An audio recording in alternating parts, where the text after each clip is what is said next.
Hello, my name is Jackson Minton. Jenny Livingston's 1990 documentary film, Paris is Burning, which focuses on queer and transgender people of color and the ballroom culture that was rising in New York City, came out during a time at which views on sexuality, gender expression, and queer politics were relatively new to the general public consciousness and still were rapidly changing. This fact can be seen by Quentin Crisp's April 1991 New York Times review titled A Place Where Love Becomes a Chronic Invalid, in which she focuses on aspects of the film, like the language spoken by the interviewed subjects, the spectacle of the ballroom sequences, and the idea that sex has taken over love in what is societally desired. Even though she does describe the film as profoundly sad, underneath the glitter, she skims over, or neglects to mention, the important issues portrayed in the film, including racism, transphobia, death, and what these balls actually mean to the people participating in them. Crisp starts her review by writing about the notoriety of the film and how the 2-week engagement turned into an indefinite run. She goes on to describe the act of participating in these drag balls and dressing as what is deemed as successful in American society as a harmless way to deal with poverty.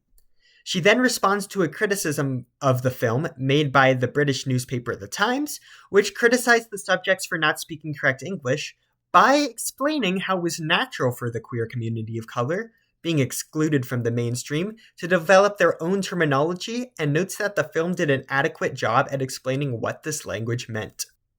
She also praises the film for not overdoing the photography and claims that the subject of the ballroom is visually complex enough, while stating that these balls are not something she would want to go to because of the loud festivities and the people throwing shade were being bitchy through voguing.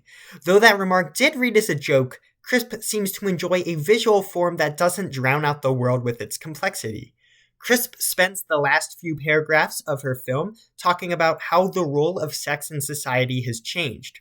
She describes how the queer want for true love has changed to a desire for sex, and since the sexual explosion in the 1950s, love has become a chronic invalid because of the rise of a wider societal sexual desire. She ties this back to Paris is Burning by noting how this is especially true for the drag community and how the Harlem Balls self-glorify this fact to absurdity. She sees the emotions that the documentary elicits as both humorous in terms of the ballroom scenes and tragic relating to how the desire for love is dying out.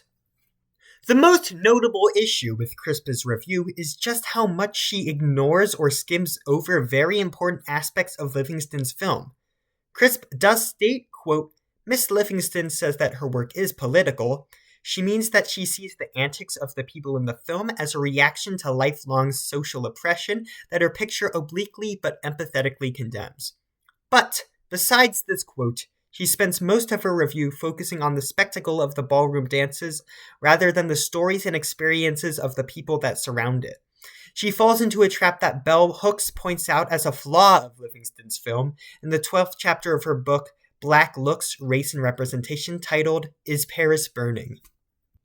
Hooks explains that because of the ethnographic nature of the film, how it idealized the white, feminine, material life, and how nothing really addressed these facts as an issue in the film, the ballroom rituals could come across as spectacles to the viewers.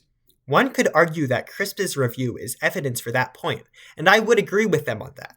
But Crisp still misleads the reader on what the film is truly about because of just how many aspects she does not mention. For instance, a significant part of the film focused on Venus Extravaganza's story of how being transgender made her feel complete, and how bigotry relating to her being trans was a highly probable cause for her death. The review, however, did not mention how any of the struggles relating to being queer connected to how people express themselves in the ballrooms, even with how central and important those aspects are to the documentary.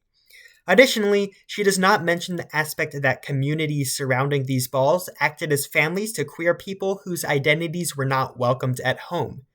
Crisp's review, therefore, is an example of how society overlooks present queer issues because how types of media can undermine or ignore queer experiences.